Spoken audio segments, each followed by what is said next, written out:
savoir qui vous êtes. Après, on va parler un petit peu de la société, puis on va rentrer un petit peu dans le détail et voir vous, comment vous placez par rapport à cette entreprise, par rapport à vos collègues, etc. etc. Donc, Monsieur Dulot, est-ce que je peux me permettre de vous demander votre âge? Oui, pas de problème. C'est au fil qu'on a demandé l'âge. Moi, j'ai 49 ans. 42 ans. Je cours sur les 50. Ça fait pas mal. Quel poste occupez-vous aujourd'hui et au sein de quelle entreprise? En direction générale de la société, alors de la holding Calia, qui est en fait une holding qui regroupe Calia avec un K, qui regroupe une société donc, de production de Calia qui s'appelle Sturgeon, une société de négoce qui s'appelle Calia Prestige, une écloserie qui s'appelle, alors c'est la Sahel, qui doit vouloir dire, je ne sais pas trop ce que ça veut dire, il y a l'écloserie de Guyenne, les deux premiers, société anonyme écloserie de Guyenne, soit quelque chose comme ça, qui est sur l'île, ça sera sur l'île, donc notre écloserie, on gère de la fave en fait. Et puis, à 50% une société, une ferme qui est une des fermes les plus modernes au monde, qui s'appelle Tipton. Et à 50% une société en joint venture en Chine. Je pense qu'on aussi le caviar en Chine, on va faire une première production de caviar en Chine début 2014. Voilà. D'accord. Et toutes les autres sociétés sont dans la région bordelaise? Toutes les autres sociétés sont dans la région bordelaise, dans la région Aquitaine, ce qu'on appelle la région Aquitaine, et assimilée à l'ancienne région Aquitaine. Alors, comment êtes-vous arrivé à ce poste? Donc, on va reprendre votre parcours du début pour arriver à aujourd'hui. Ah, on fait pas on redescend, d'accord, ok. Ou on redescend, ce qui vous arrange. Dans les deux sens, ça marche de toute façon. Je suis vieux. Non, mais en fait, comment je l'ai eu, pour répondre à votre question directement, et après on fera effectivement depuis le départ, par un chasseur de tête. D'accord, on est venu vous chercher. Voilà, parce que, effectivement, moi j'ai une formation, comme on dit tout à l'heure, universitaire. Et donc plutôt scientifique. Voilà, j'ai fait un doctorat en biologie moléculaire, maintenu d'un doctorat en immunologie. J'ai commencé à travailler en oncologie, c'est-à-dire en fait, on appelle toute la science qui permet d'étudier un petit peu le développement du cancer, c'est-à-dire en fait comment une cellule normale perd son inhibition de contact, perd sa régulation cellulaire, devient métastasique. Et en fait, on étudie ça dans un modèle de caryote simple, qui s'appelle sur ces modèles-là, donc j'ai travaillé là-dessus, et puis donc payé par l'art. Moi j'ai vraiment été payé par l'art, parce qu'à l'époque il y avait des gens qui étaient. Quand même. Il était un peu détourné. Il y avait donc des gens qui étaient payés par l'art, dont moi, et puis je sais pas, ça s'est pas passé comme je le voulais. Voilà. Pour des raisons ici là que je ne vais pas entrer dans les détails, parce que la caméra elle tourne, mais enfin bon voilà, ça s'est pas passé comme je voulais. D'un point de vue scientifique, ça se passait comme je voulais, mais par contre ma relation avec d'autres mondes était un peu compliquée. Donc j'ai décidé de réorienter tout ça vers quelque chose de plus agroalimentaire que médical. Donc je me suis retrouvé à travailler, à développer des levures génétiquement modifiées pour les applications de après avoir passé ma thèse pour réellement, n'est-ce pas, je me suis retrouvé avec deux propositions d'embauche par deux sociétés assez connues dans le secteur. Une société qui est basée à Bordeaux, qui s'appelle Lafort, qui est aujourd'hui une des sociétés leaders dans la production photobiologique. Et l'allemande, qui est par contre la société leader, la société canadienne, leader de production de levures. Troisième mondial pour toutes les levures confondues, et premier mondial définitivement pour les levures d'application. Un petit peu pointu comme ça, l'œnologie. Et je suis rentré là-dedans, voilà, parti travailler au Canada. J'ai eu un boulot assez simple, j'ai créé mon propre boulot. C'était où au Canada? À Montréal.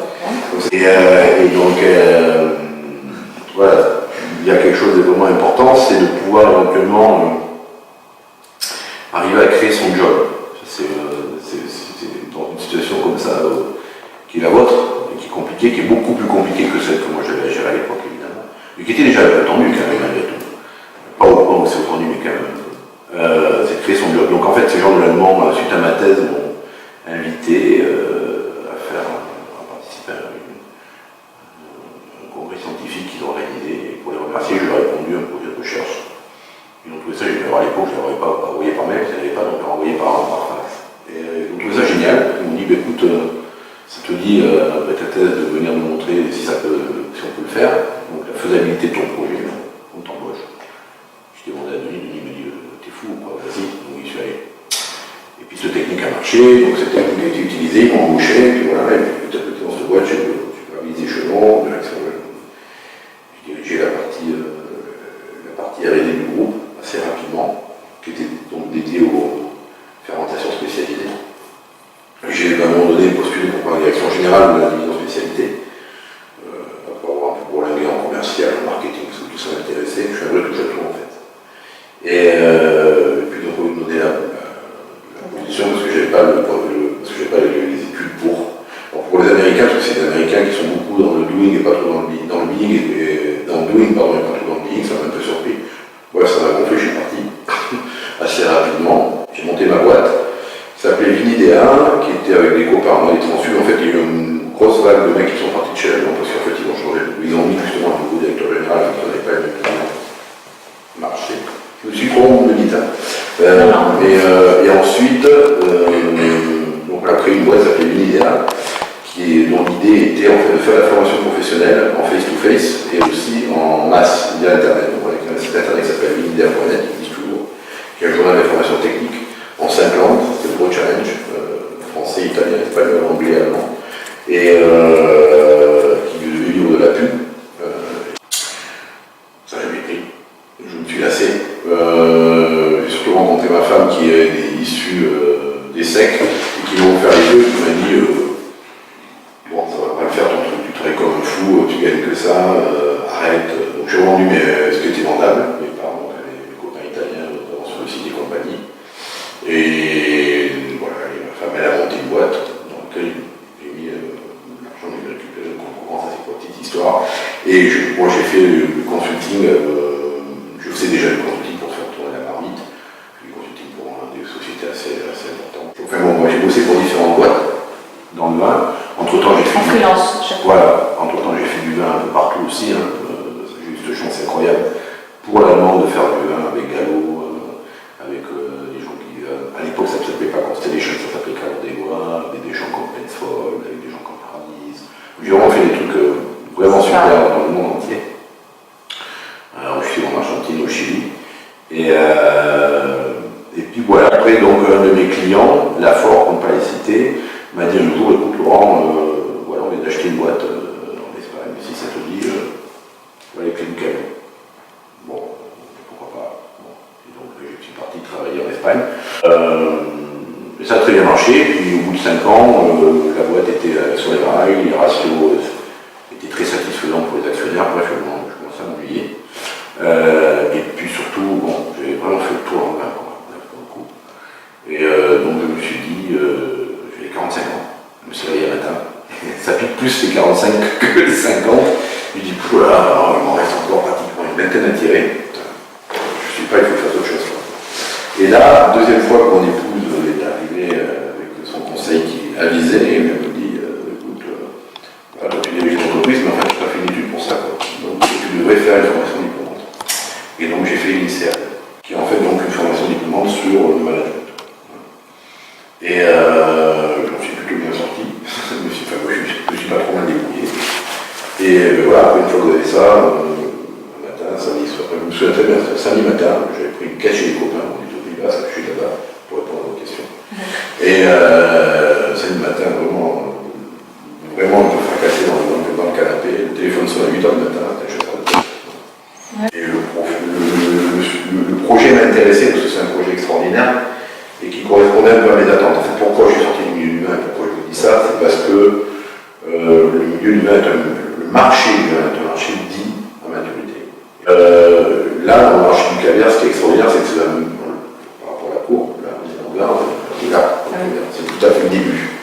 Et donc c'est la première fois de ma vie, finalement, après l'occasion ratée, parce que j'ai la contre-tour sur les QR codes, c'est la première fois de ma vie où je suis dans un métier où on doit tout créer.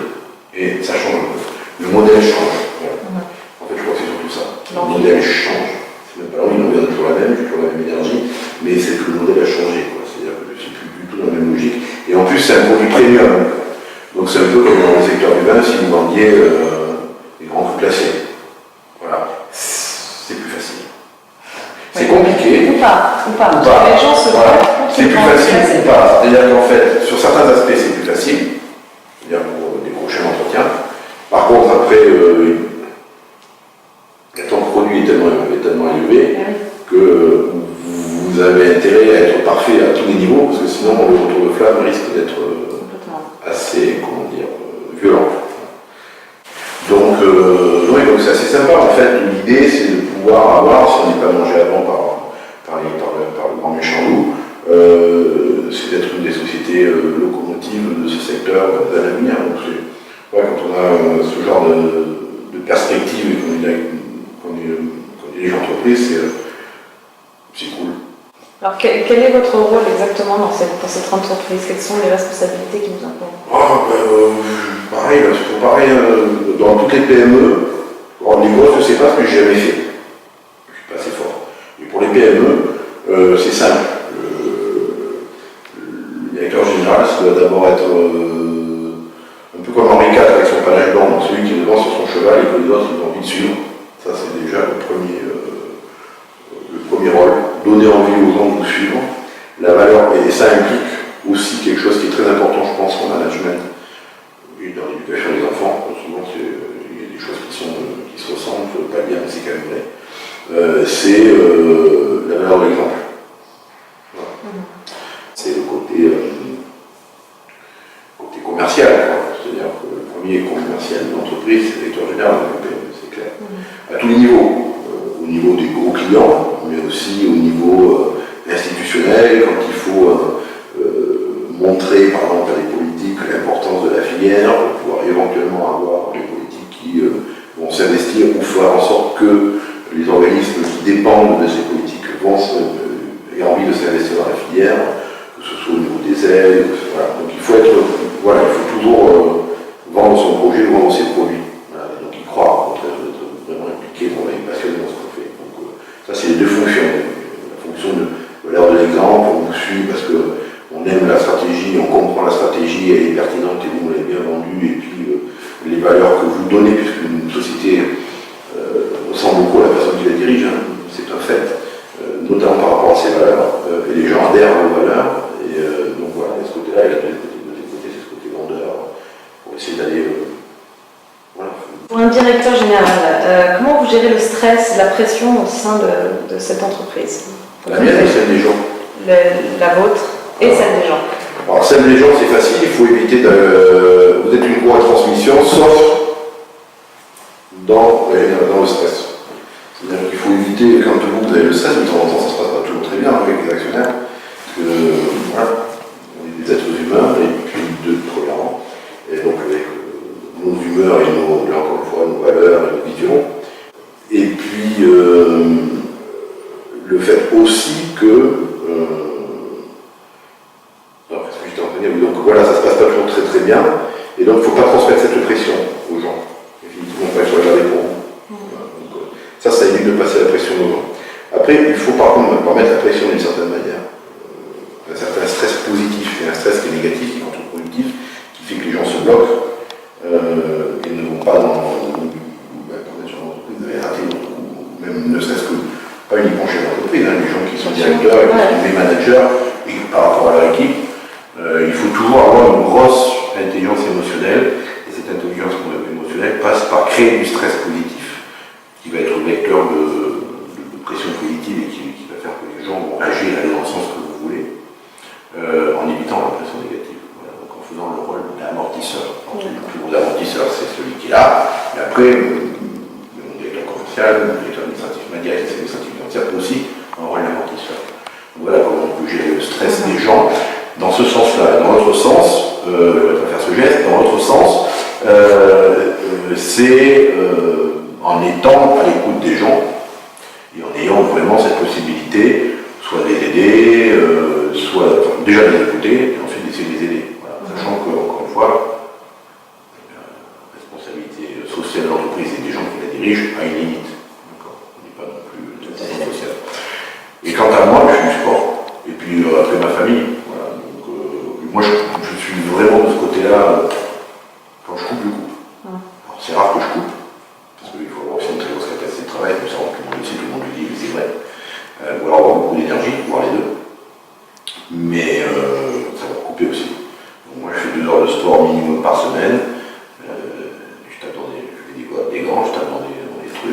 ça va beaucoup mieux. Ça va très bien. Votre plus grande force? Mon énergie. Votre plus grande faiblesse? Mon énergie. On est tous notre pire ennemi, et ça marche pour moi aussi, pas d'exception. Et souvent, notre pire ennemi, c'est notre grande force qui se retourne contre nous. Donc j'ai une énergie, effectivement, qui me paraît toujours sans limite, mais parfois qui me fait aller trop loin. Aujourd'hui, dans votre tâche quotidienne, qu'est-ce qui vous paraît le plus enrichissant pour vous? Alors là, le quotidien, justement, parce que voilà, comme vous l'avez déjà compris, même si après j'ai essayé de faire quelques études pour pouvoir valider le bien fondé de ce qui était plutôt genre un peu inné chez moi, par essence, comment dire, j'aime pas ce mot-là parce que ça fait le mec qui se la pète, mais c'est vrai que de ce côté-là, je suis quand même un self-made, j'ai pas fait d'école pour ça. Et donc j'apprends tous les jours. Tous les jours j'apprends, quoi. Et ça c'est génial, ça c'est juste génial. Donc ça c'est le plus gros fit, ouais, c'est mon plus gros pied, c'est ça, c'est d'apprendre tous les jours. Pour avoir la possibilité un jour de faire passer ses idées. Voilà. Et ses convictions. Ça c'est quand même un privilège de fou, quoi. Et dans la fonction que j'ai aujourd'hui, par rapport à tout ce que je vous disais, et à des niveaux, j'ai eu la chance de passer un très agréable moment avec Guillaume Garot, qui est un ministre extraordinaire de l'agroalimentaire. On s'en fout de la politique là. Je vous parle juste de la valeur politique et de la manière dont il aborde ses dossiers et de la connaissance qu'il en a. Le Foll, pareil, je passais du temps avec son directeur de cabinet, je passais du temps avec Alain Juppé, on a passé des très jolies conversations. En fait, je suis en connexion avec les gens de chez Alain Rousset par rapport justement au fait que je suis président de l'OGDG qui porte l'IGP avec la Garde d'Aquitaine, enfin bref. Donc tout ça fait que, à un moment donné, vous avez la chance extraordinaire, avec par contre, c'est grâce à votre labeur, de pouvoir justement atteindre cet objectif de gamin qui consisterait à dire un jour j'aimerais bien que mes idées je puisse les communiquer à des gens qui sont capables, eux, de les entendre, et éventuellement s'ils les trouvent chouettes, de les mettre, pas les appliquer, mais de les proposer. Voilà. Et d'être force de proposition avec des gens qui sont force d'action. Ça, c'est un privilège ultra précieux. Donc c'est les deux choses. Au-delà des idées que vous avez eues qui étaient soit trop précoces, soit qui n'ont pas été applicables, ce dont vous nous avez parlé tout à l'heure en évoquant votre parcours, est-ce que vous avez la sensation d'avoir fait des erreurs, une erreur dans tout ce parcours, et laquelle? Oh, les erreurs, j'en ai fait plein. Alors, j'en ai fait plein. 2, je sais celles que j'ai faites. 3, je les ai analysées. 4, je n'ai pas refaites. Et 5, j'ai remis. Encore une fois, pour citer une phrase qui pour moi me paraît hyper pertinente, et cette fois-ci qui est d'un anglo-saxophone, c'était Churchill qui disait on reconnaît les hommes, les grands hommes, on ne reconnaît pas leur capacité à rebondir parce que tout le monde rebondit. Mais alors à la hauteur à laquelle ils rebondissent. Je ne dis pas ça pour moi, encore une fois, je ne m'appelle pas. Mais ce que je veux dire par là, c'est que l'idée, c'est que, évidemment qu'il faut se planter, évidemment qu'on plante tous. Mais l'attitude qu'on va avoir d'analyser ces erreurs et donc de rebondir à la hauteur à laquelle on va rebondir, va vous donner une petite idée de votre possibilité de progresser. Je reviens un tout petit peu à la société, à l'entreprise. Est-ce que vous pouvez nous décrire rapidement un petit organigramme de la boîte? Ah oui, c'est simple. Alors, donc, comme je vous l'ai dit tout à l'heure, on a une holding qui s'appelle Caviar avec un CAF, sous lequel on va avoir différents types de sociétés qui vont être organisées en fait par, on va dire, corps de métier, donc par convention co, plutôt celle des pisciculteurs, qui est plutôt dans l'aquaculture, donc plutôt agricole, une qui est plutôt trading, qui va être donc Caviar et Prestige, une qui va être une qui est complètement à part, qui est une écloserie parce qu'elle a été rachetée par la suite, une autre qui est en Chine, donc c'est une joint venture. Donc voilà, donc ça c'est le râteau de la société. Il y a à l'intérieur de la société des gens qui vont avoir des fonctions transversales et donc qui vont être rattachés à la holding, évidemment. Il y a la fonction de direction générale, la fonction de directeur commercial, la fonction de directeur administrative et financière, la fonction de marketing, responsable R&D. puis sur les fonctions partagées, sur toutes les différentes sociétés. Combien de personnes en tout? C'est une petite société, c'est une PME française typique, 40 personnes, 8 millions de chiffre d'affaires pour la société, donc une PME petite, mais sympa, et qui par contre, qui est assez peu, qui est un petit peu particulier par rapport aux autres PME françaises, qui font entre 10 et 25% de leur chiffre d'affaires à l'export. Nous, on fait 60% de notre chiffre d'affaires à l'export. Alors, on va rentrer un petit peu plus en détail de ce que vous faites au quotidien, comment vous gérez au quotidien. Combien de personnes vous avez sous votre responsabilité? Et que font-elles? 4, 5. On est très connecté avec la DAF, elle a un rôle très important, pour même être secrétaire général, à la limite. Donc, on est vraiment en binôme, on peut dire, avec elle. Donc elle, qui est très très bien, c'est pas une mode. Directeur commercial que je viens d'embaucher, parce qu'en fait j'avais les doubles fonctions. Au départ, à un moment donné, je me suis retrouvé avec 3 fonctions, DAF, DC, DG. Pendant 1 an et demi, c'était juste clair. Donc direction de la production de caviar, direction de pisciculture, Jean-Baptiste et Philippe, et responsable marketing, Anne, et responsable, j'en ai deux plus que tout à l'heure, j'ai me trompé dans les comptes, et Olivier pour la R&D. D'accord. Vous communiquez comment avec tous ces gens? Vous organisez des débriefs au quotidien pour leur donner des instructions, des idées? Je devrais pas le dire, mais c'est un peu fouillis parfois. On a un comité de direction tous les mois. Donc ça c'est... on va voir les actionnaires, tous les mois. Donc on a forcément un reporting tous les mois. Qui est un reporting donc, financier, et un reporting commercial, et un reporting après des différents projets stratégiques d'entreprise. Et puis après c'est sur une base... dans toutes les boîtes, on fait des mails. Trop de mails. Le mail, tu le mail. Mais voilà. Donc ça, c'est pratique. Ouais, on essaie de s'en affranchir. Le management, le Windows Management a fait son époque, il a définitivement montré ses limites, donc on essaie de s'en affranchir. Il n'y a pas de PowerPoint chez nous, tellement on peut. Mais il y a trop d'autres trucs encore.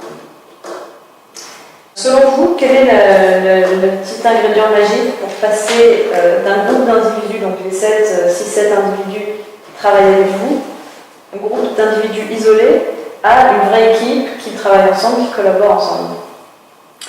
Ce que je disais tout à l'heure, c'est-à-dire en fait arriver quand même à bien expliquer à toutes les personnes qui travaillent avec vous, et là, vous personnellement, en allant les voir chacun.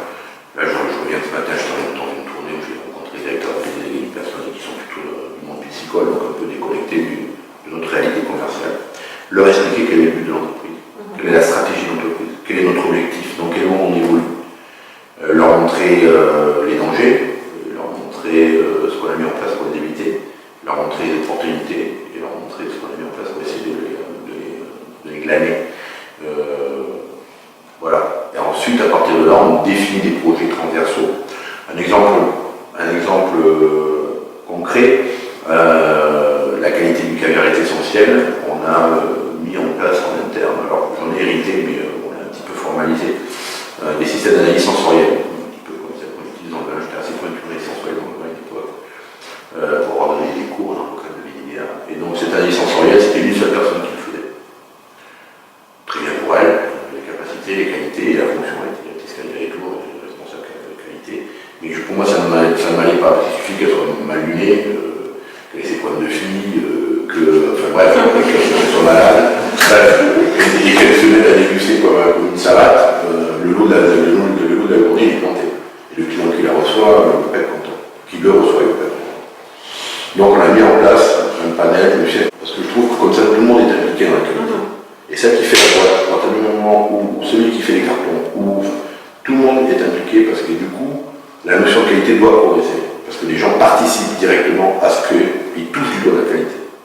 Voilà. Ça, c'est un sujet.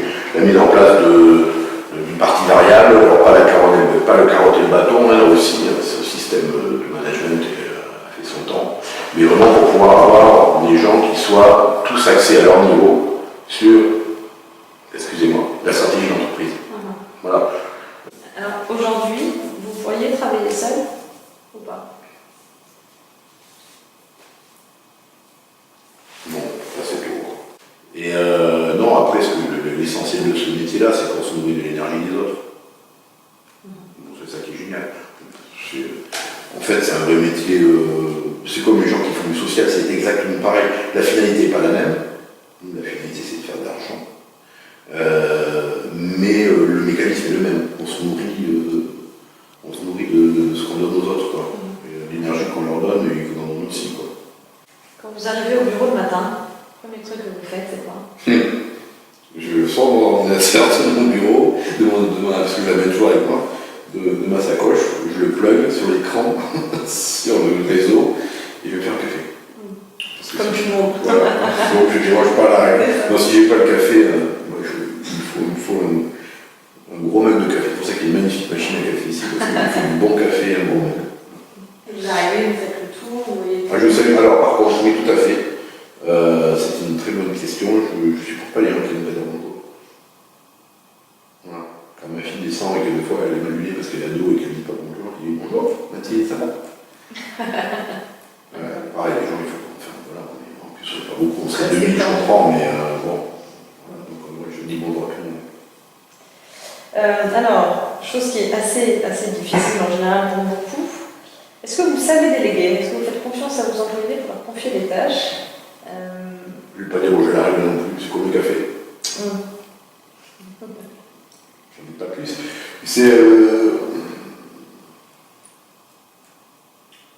Je sais déléguer, mais je suis tellement...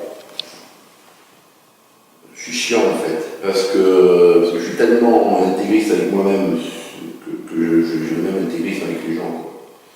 Donc au départ, quand je délègue, je suis toujours derrière pour voir si c'est fait exactement comme je veux, quoi. Par contre, une fois que c'est délégué, je fais confiance. Mais vraiment, peut-être même parfois un peu trop, c'est-à-dire qu'une fois que la confiance est gagnée, elle est gagnée, quoi. Est-ce que vous faites des points avec chaque employé? Oui, un entretien individuel annuel, on a tout installé ça. Un système d'entretien annuel individuel qui, en reprenant ce qu'il y avait en place, qui était un peu chaotique et qui surtout qui ne servait à rien parce qu'on ne gardait pas la mémoire de ce que l'entretien d'année sur l'autre, c'est quand même un peu stupide. C'est comme se poser une fois. Bon, je suis content. Est-ce qu'il y a un élément que vous pourriez caractériser comme votre plus grande réussite ou globalité? Et inversement, un échec, en tant juste que manager?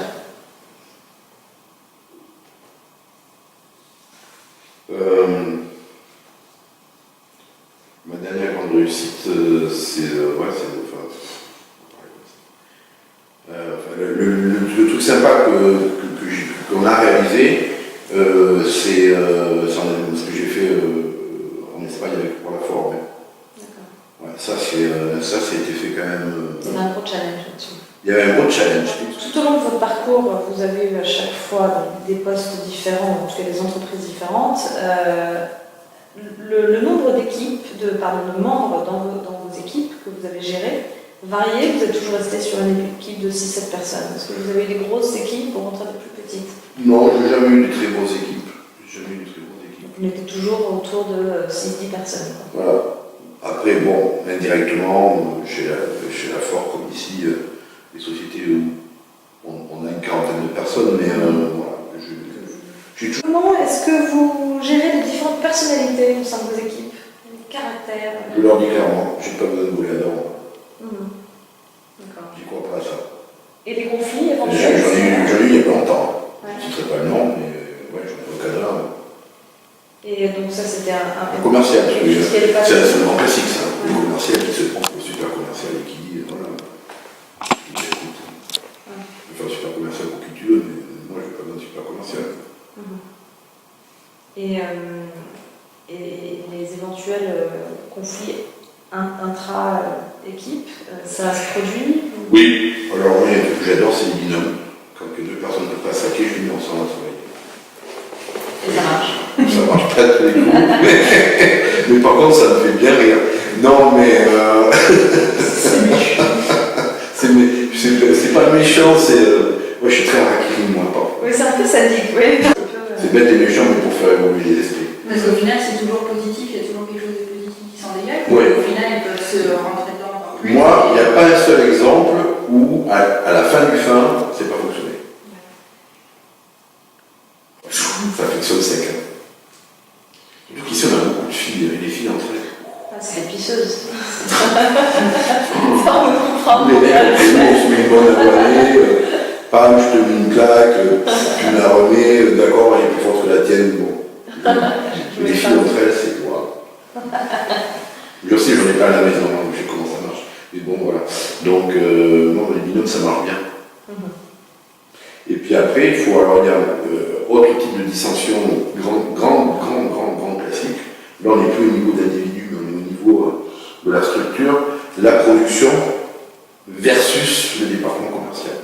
Dans n'importe quel secteur d'activité, n'importe lequel, le linge est fait, le caviar, les mecs qui sont des pressoirs, n'importe quel, les tonneliers, n'importe quel métier, il faut arriver à faire coexister la logique de la production avec la logique commerciale.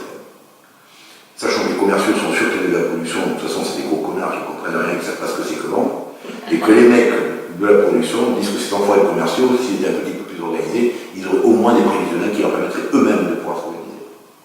C'est le classique, le classique, le classique. Vous travaillez en open space ou chacun est dans son bureau? Vous avez vu, tout est... Alors, on fait un petit peu si vous voulez, après. Oui, c'est l'open space, oui. En fait, vous allez voir, rien n'est fermé. C'est fermé pour des raisons phoniques, hein, mais c'est tout vitré, voilà. Comme ça, on se voit tous. Et ça convient à tout le monde? Ceux à qui ça ne convient pas, j'ai fait en sorte que ça leur convienne. C'est toujours pareil. Je tenais ce discours ce matin. Voilà, moi, c'est mes règles du jeu, et ces règles du jeu-là, ce ne sont pas les miennes parce que c'est celle du marché, c'est notre positionnement naturel. C'est aussi simple que ça. Il y a un marché et un positionnement naturel de l'entreprise. Voilà. Et là, vous avez tout ce qui va dépendre, tout ça va être peut-être votre perception des choses, c'est pour ça que je parlais des conditions qu'on peut avoir, des valeurs et compagnie, mais c'est ce qui va préempter à la définition de votre stratégie d'entreprise. Qui vous êtes, le marché, et évidemment où vous voulez aller. Et après, il y a des gens qui sont pour, qui sont d'accord, pas d'accord, mais après, on lui dit, voilà, bon, moi je suis contre le métier, d'accord. Bon. Voilà, c'est bien, je suis ravi pour toi, mais ça va être compliqué, parce que c'est comme ça. C'est comme ça, voilà. Donc là, il fallait travailler ensemble, parce que je trouve ça débile de faire deux bureaux pour la comptabilité. Donc il y a un bureau. Voilà. Là c'est notre ADV, donc là-bas c'était l'ADV GMS Export, là c'est l'ADV France, là c'est le bunker informatique, ça le directeur informatique, ça c'est la salle pour la cantine pour tous, on mange tous ensemble à midi. Sympa. Plutôt que de rentrer chez nous, on mange ici, donc on a fait un espace convivial et coloré encore une fois, avec les chaises. Donc ici ça fait partie des choses qui ne sont pas finies, c'est notre salle de réunion, donc sans lumière.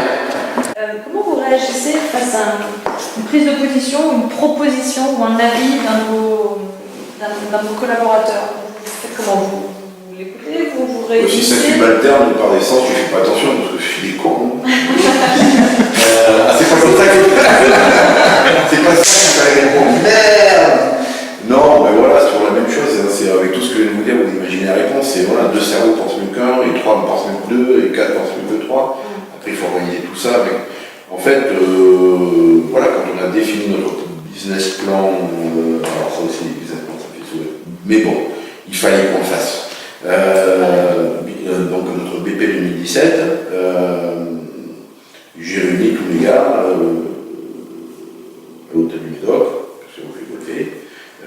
C'est très sympa. Et on était ouvert pendant 2 jours sans téléphone. Et voilà. Et j'ai laissé parler les gens. Ils avaient tous préparé leur devoir, chacun sur son truc, production de caviar, production de poisson, avec moi, on avait un peu bossé, on avait esquissé des aspects d'évolution de la salariale, enfin, des scénarios de structure pour tel ou tel type de coût. La personne en R&D pareil, la personne en marketing pareil, puis les écoles.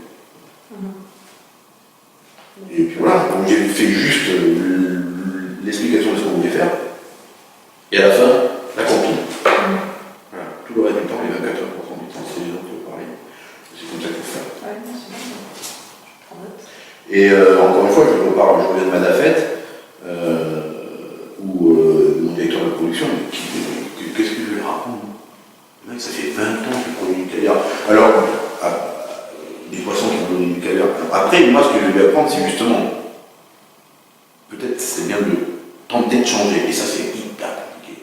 Parce que l'esprit humain est réfractaire au changement. Vous prenez un panel de 100 personnes, et vous leur dites, vous êtes plutôt, vous voulez changer de maison, vous voulez rester chez vous, machin, enfin, des questions qui vont indirectement vous permettre de quantifier, de peser l'attitude de la personne face au changement. Vous allez voir, 20% sont capables d'apprendre positivement le changement, 80% c'est des bacs d'autruisme. Une dévisse, pourquoi j'ai mangé de mon père. Et c'est ça. Donc le mec, ça fait 20 ans qu'il fait son truc. Lui, votre vrai challenge dans ton schéma d'entreprise, c'est de se faire bouger. Qu'est-ce que vous voulez changer justement? Qu'est-ce que vous voudriez changer? Encore une fois, je ne mets rien, je me méfie des dogmes. Faire la différence entre les vrais dogmes et les faux dogmes. Et les faux dogmes, ça coûte du blé. Et quand on est dans l'optimisation des coûts de production, les faux dogmes, il faut les trouver. C'est pour ça que ce management est épuisant, mais qu'il est enrichissant. C'est qu'il faut essayer de comprendre quels sont les ressorts qui vont permettre à la personne de réagir comme vous le souhaitez. Donc ça c'est compliqué, il faut faire rentrer dans sa manière de fonctionner. Vous êtes obligé à un moment des fois de vous adapter à la personne. Je pense que le bon management c'est ça. C'est le bon management, c'est celui-là. C'est d'arriver à comprendre la personne qu'on a en face. Un bon commercial, ce sera ça aussi. Le meilleur commercial du monde, c'est le mec qui est super empathique et qui sait, en discutant, en disant 2 phrases à laissant parler à la personne, en 2 minutes, il sait à qui il a affaire. Et comme il est caméléon, il lui vend exactement la soupe que l'autre voulait. C'est rien de mieux. Et quand vous êtes en train de faire ça avec un de vos collègues, c'est pareil. Si vous voulez imposer en disant c'est pas autrement, ce sera comme ça, alors à un moment donné, ça c'est le constat d'échec. C'est ce qui se passe aussi de temps en temps dans l'éducation. Vous êtes obligé de sortir cet argument à la con, mais bon, c'est mon échec, c'est comme ça, c'est pas autrement. Mais c'est vraiment quand on n'a pas d'autre choix, parce que ça, c'est pas bon. Parce que dès que tu as le tourné. Donc voilà. On va sortir un tout petit peu de l'entreprise. On a déjà parlé de vos fournisseurs. Vous communiquez comment avec eux? Par mail, téléphone, Les fournisseurs, ouais. quand c'est des fournisseurs réguliers, bonne commande, machin, tout ça, mais après, à chaque fois, dans l'année, alors les nouveaux fournisseurs ou ceux qui veulent devenir fournisseurs, il y a une phase de négociation. Quand c'est des fournisseurs importants, on les reçoit. Des fois, avec certains fournisseurs, on lance des programmes de recherche pour pouvoir améliorer nos produits. On essaie d'impliquer nos gros fournisseurs, on a quelques gros fournisseurs, on essaie de les impliquer. Mais on est aussi, par contre, comment vous les impliquer? Notamment sur le programme de R&D, quoi. En disant, voilà, on voudrait améliorer la qualité du caviar, voilà, on a pensé à ça, et ça. Avec les clients, vous communiquez comment avec eux? Alors je ne sais pas si c'est vous en direct qui le faites, peut-être Les pas. clients, c'est content, mais c'est vraiment le plus cher possible. Négocier, mais Non, mais les clients, on est dans la même logique, c'est-à-dire, en fait, là aussi, parce que après, peut-être la prochaine question, c'est les concurrents, mais... non, mais elle est bonne. Mais voilà, je pense qu'on est une génération qui sommes maintenant, qui a la chance de pouvoir être aux manettes, et qui a un petit peu une manière différente de voir que celle qu'il y avait avant. Nous, les clients, on les implique. De toute façon, on les implique à fond, on est partenaires, puisque cette relation fournisseur-client, on essaie toujours d'être dans une notion plus de partenariat, où on essaie de travailler ensemble. Alors, des exemples concrets, on va faire des animations chez eux, surtout si c'est des endroits prestigieux évidemment, mais même si c'est des endroits uniquement de passionnés, les passionnés on les adore aussi. On va donc faire des animations de personnes qui parlent du Lorraine, c'est son boulot, il est conseiller culinaire à Boucher l'année dernière, pour aller faire des animations chez les clients, où on va proposer, on a une chaîne de un des plus gros groupes mondiaux de luxe, une société américaine, qui a plusieurs hôtels, enfin qui a plusieurs chaînes d'hôtels internationales. Donc on est en train de donner leur caviar officiel parce qu'ils nous donnent notre approche et notre produit. On est en train de monter avec eux un truc l'année prochaine. Voilà, il y aura le caviar Sturia chez Poète, et on va mettre en place un système assez sympa où on va faire ensemble la promotion. Voilà, avec le concours, à gagner des trucs. Enfin voilà, c'est ça, on crée de la valeur, encore une fois, il faut créer de la valeur. Il faut le créer sur toute la chaîne, de votre fournisseur au client final. Et si tout le monde crée de la valeur, on est gagnant, hein. Les Chinois, ils peuvent aller s'habiller, hein. C'est un petit peu le but d'ailleurs. Donc voilà. Donc, quel discours vous collaborateurs, votre équipe, par rapport aux concurrents? Vous leur dites quoi? C'est des cons, des DPS? Non, alors ça, là aussi, le truc à la con, c'est des meilleurs, les autres, c'est des nazes. Bon, je ne veux pas entendre ça, mais c'est une faute professionnelle, voilà, clairement. Les concurrents sont aussi malins que nous, aussi pertinents que nous, et ils ont des choses à dire, et en plus, ils sont nécessaires. Donc, ils font pareil, le produit, voilà, le concurrent, il est à respecter, voire à bien regarder, il faut faire attention. Aujourd'hui, dans la société, telle qu'elle est, dans l'entreprise, si vous aviez un truc à changer, à apporter pour améliorer la boîte, ça serait quoi?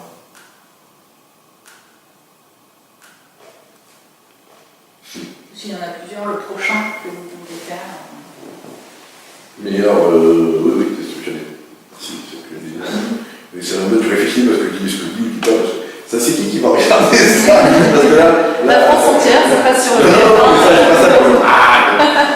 Pertinente, c'est bien. Non, mais c'est pas par rapport à ça, je dis juste, voilà, parce que là, sur les questions, clairement, ça peut être de la Alors ça peut être du moyen terme ou du long terme, ou du court terme d'ailleurs. Meilleur contrôle de la distribution. D'accord. Et alors, en un mot ou deux à la rigueur, qu'est-ce qu'un bon manager? On l'a déjà évoqué, mais là, on va faire une petite conclusion. Et à l'inverse, qu'est-ce qu'un mauvais manager? Vous devez être bon à l'histoire en fait. C'est pas prêt. Dans une troisième carrière. Faut pas travailler dans le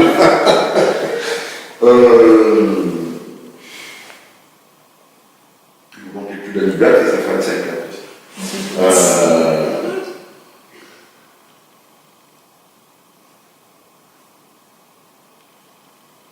C'est des bonnes questions. Bon manager, Alexandre Mission.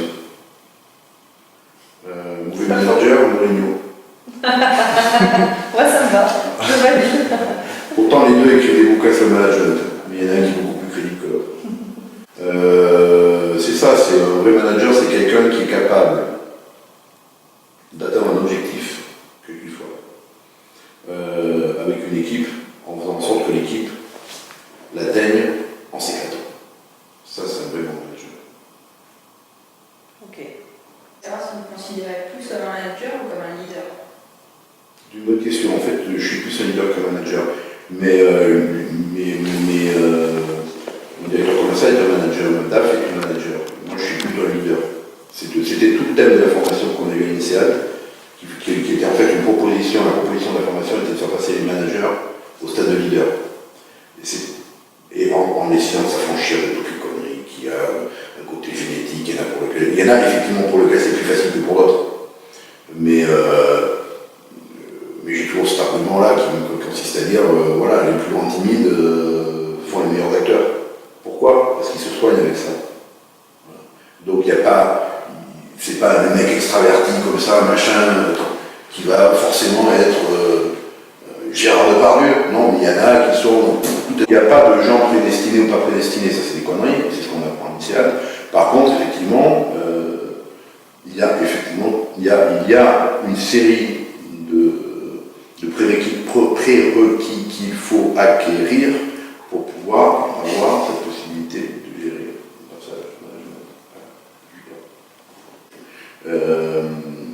Le management aujourd'hui est un management complexe, parce qu'on est dans une société qui est devenue très complexe. Depuis en fait l'avènement d'Internet, qui a tout changé et qui a fait qu'on gère en termes d'information en une semaine, ce qu'on était à peu près 10 ans à gérer au préalable.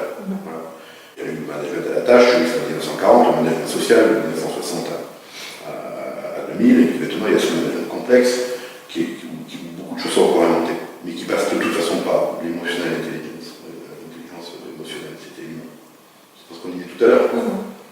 Donc ça passe par, vos questions sont d'une pertinence absolue, parce qu'il faut, j'imagine que c'est bien sûr par rapport aux fondations, mais déléguer, parce que si tu ne délègues pas, tu as digging your own grave, tu crèves ta propre tombe, mais rapidement, parce que c'est tellement complexe que si tu ne délègues pas le boulot que tu reçois dans la gueule en une semaine, c'est fini. Hein. Donc arriver à faire confiance aux gens, donc pour pouvoir faire confiance aux gens, il faut arriver à faire passer ton modèle, enfin, toutes les questions que vous avez posées, en fait, le management, si tu regardes comment ça doit fonctionner par la confiance sur les autres et par ton aptitude à leur faire toucher du doigt en intelligence et non pas en coercitif, la pertinence de la proposition, une pertinence s'ils ont participé à sa propre élaboration, entre les deux. Enfin, tout ça passe par effectivement de l'écoute, 80% d'écoute, enfin, tout ce dont on a parlé. Vous êtes tout calme, voilà.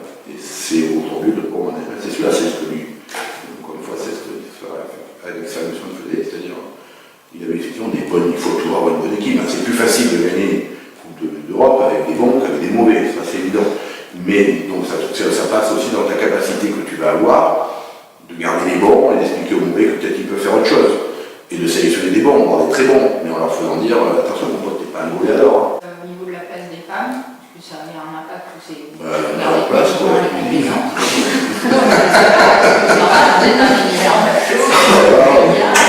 Donc voilà, la première chose que j'arrive au bureau, je mets mon ordinateur, je fais le café, une petite table. Non, voilà, j'ai discuté. Il y a beaucoup de femmes dans la boîte et voilà, une génération, toutes ces conneries-là, c'est des conneries. C'était au niveau aussi voilà, des cultures, des personnalités. Est-ce que les gens sont recrutés parce qu'ils ont vraiment quelque chose en commun, des valeurs communes, ou il y a vraiment des personnalités différentes, des cultures différentes qui arrivent à s'associer malgré leurs différences et ça crée quelque chose de positif. C'est plutôt le deuxième cas. Ouais. Moi, je crois pas beaucoup au monochrome.